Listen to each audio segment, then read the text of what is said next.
ரோஹித் சர்மா தலைமையில Mumbai Indians first title 2013ல அடிக்கிறாங்க. வெடப்பு IPL final 2013 Chennai Super Kings versus Mumbai Indians. Toss வென்ற மும்பை இந்தியன்ஸ் முதலாக பேட்டிங் செய்கிறார்கள். வந்த உடனேயே டுவெயின் ஸ்மித்தை ஃபர்ஸ்ட் ஓவரில் காலி பண்ணிட்டானுங்க. 2வது ஓவரில் ஆதித்யா தாரேவை சும்மா முரட்டுத்தனமான யார்க்கரை போட்டு க்ளோஸ் பண்ணிட்டானுங்க. 4வது ஓவரில் ரோஹித் சர்மாவை ஆல்பி மார்க்கில் தூக்கிட்டாப்ல. இதுக்கப்புறம் மும்பை இந்தியன்ஸுக்கு வேறு வழியே இல்லை. தினேஷ் கார்த்திக்கும் அம்பத்தி ராயுடுவும் சேர்ந்து பொறுமையாக கட்டையை போட்டு ஆடிட்டு இருக்காங்க. கிறிஸ் மாரிஸ் என்ன பண்ணுறாப்புல, தினேஷ் கார்த்திக்கோட ஸ்டம்பை கழட்டிட்டாப்புல. அந்த பக்கம் இருந்த அம்பத்தி ராயுடுவை டுவெயின் பிராவோ இவனை நான் பார்த்துக்கிறேன்னு சொல்லிட்டு நம்மளோட ஸ்டம்பையும் பொழந்துட்டாங்க. இப்போ தான் உள்ள வராப்புல தலைவன் கைரன் போலார்ட். வந்து ஃபஸ்ட்டு பாலில் ஒரு ஸ்ட்ரைட் டிரைவ் அடிப்பாப்புல.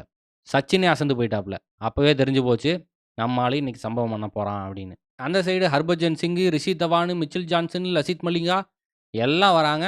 அவுட் ஆகி கிளம்பி போயிட்டே இருக்கிறாங்க. பொலாடுக்கு வேறு வழி தெரியல. நம்ம தான் அடிச்சாகணும், நம்ம தான் டீமை காப்பாற்றி ஆகணும்னு புரிஞ்சு போச்சு. காட்டடி அடிச்சு போட்டான். கடைசி ஓவரில் டுவெயின் பிராவோ 4 விக்கெட் எடுத்து போட்டாப்புல. அந்த ஓவர் ஃபுல்லாக விக்கெட்டாக தாக்கி கடைசி 2 பால் தான் பேட்டிங் முடிக்க வராப்புல பொலாடு. கடைசி 2 பாலுமே 6. மும்பை இந்தியன்ஸ் 120 அடிக்கிறதே கஷ்டமாக இருந்துச்சு. ஆனால் பொலாடு காட்டுன்னு காட்டி 60 ரன் அடித்து 148 ரன் கொண்டு வந்துட்டாப்புல.